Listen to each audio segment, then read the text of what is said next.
Hello, happy Friday. What have you done this week?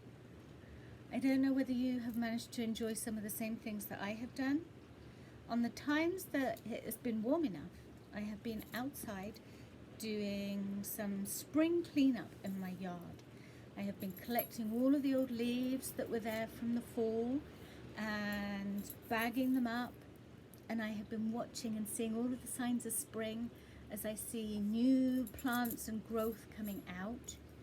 And I have raked the lawn, so I have healthy grass coming through, and I am beginning to get excited about being able to spend more and more time outside.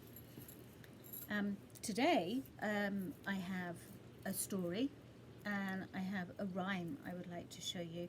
And actually, singing the song or the rhyme right now might be really good because it can help you with your hands and your body to be able to be ready to sit down for the story. So when you're feeling comfortable, put your 10 fingers up, and this is how the rhyme goes. I have 10 little fingers and they all belong to me. I can make them do things. Would you like to see? I can shut them up tight, and I can open them wide, and I can put them together, or I can make them all hide. I can make them jump high, and I can make them jump low. And then I can fold them quietly and hold them just so. Would you like to do it again? If this is something new, sometimes you need to practice it. So let's practice once more. I have 10 fingers and they all belong to me. I can make them do things. Would you like to see? I can shut them up tight, or I can open them up wide. I can put them together. I can make them all hide. I can make them jump high, and I can make them jump low. And I can fold them quietly and hold them just so. All right. You can keep holding your hands, or you can let them rest in your lap. And I would like to share a story with you. This story in this book is called The Napping House, and it has been written by somebody called Audrey Wood, and the pictures and the illustrations have been drawn by somebody called Don Wood. Okay, let me start.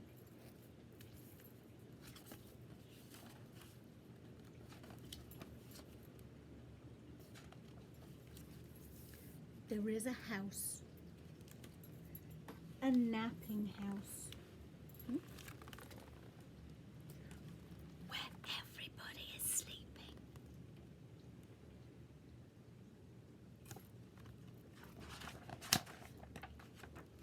And in that house, there is a bed, a cozy bed, in a napping house where everyone is sleeping.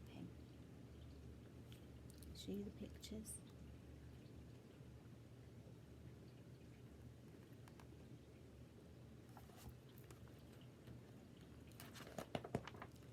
And on that bed, there is a granny, a snoring granny, on a cozy bed in a napping house where everyone is sleeping. See Granny? You think she's snoring? She's got feet sticking out the end of the bed, and her mouth is just wide open like she's snoring. I also noticed what's the weather like outside.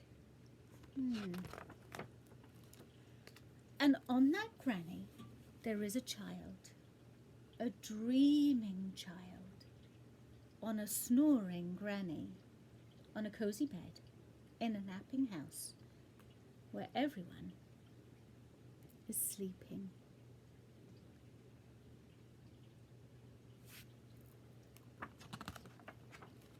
And on that child, there is a dog, a dozing dog, on a dreaming child, on a snoring granny, on a cozy bed, in a napping house where everyone is sleeping.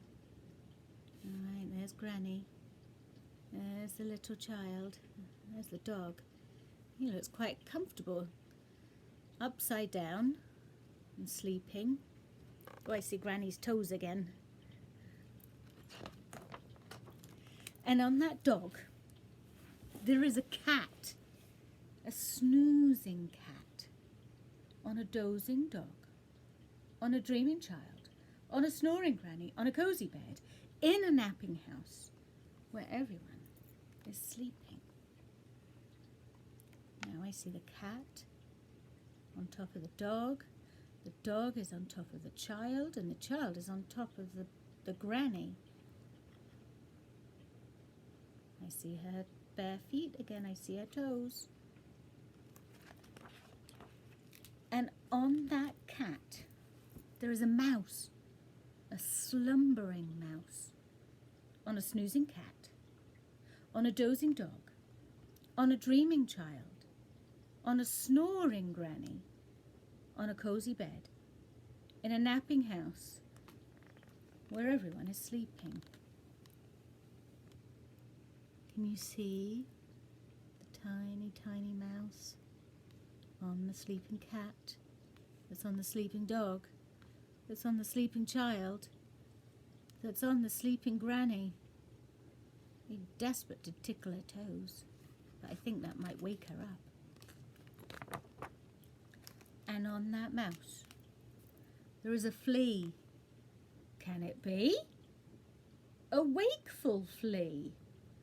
On a slumbering mouse, on a snoozing cat, on a dozing dog, on a dreaming child, on a snoring granny, on a cozy bed, in a napping house, where everyone is sleeping. All right, let me show you very closely. Do you see the flea? There you go, that's on top of the mouse. That's on top of the cat. That's on top of the dog. That's on top of the child. That's on top of the granny who's sleeping on the bed. A wakeful flea who bites the mouse.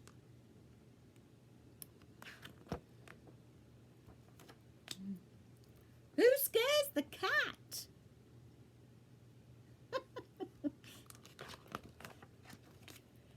Who claws the dog? Who thumps the child?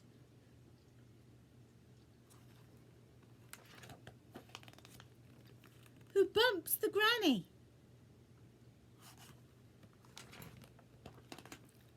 Who breaks the bed?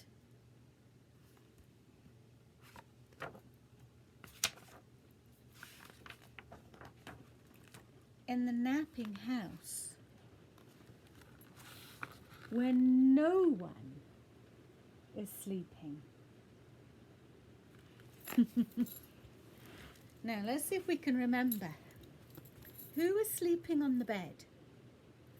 I think it was the granny. She was snoring on the bed. Who was sleeping on top of the granny? The dreaming child. Who was sleeping on top of the dreaming child? Do you remember? I think it was the dog. The dozing dog. Who was on top of the dog? Meow. I think it was the snoozing cat. Who was on top of the cat? I think you're right. I think it was the mouse. And who was on top of the mouse? It's the flea. Was the flea sleeping? The flea was the one that bit the mouse. And that ended up making everybody wake up. And so there was ended up being nobody sleeping and napping in the napping house. I do love that story. Do you nap? Do you still take naps? In this time that we've had in our own homes Sometimes in the afternoon I will rest or take a nap. Sometimes when I'm even reading a story or a book for myself, I find that I close my eyes just for a few minutes and then find I fall asleep. Sometimes I start snoring too. I hope you enjoyed today's story. That was The Napping House. Think about who you sleep with, and if you sleep in a bedroom with somebody else, or if you like snuggling up with a stuffy or a special toy. I have a nice snuggly blanket that I like putting over myself when I take a nap. Hope you have a lovely weekend and look forward to seeing you next Friday. Bye.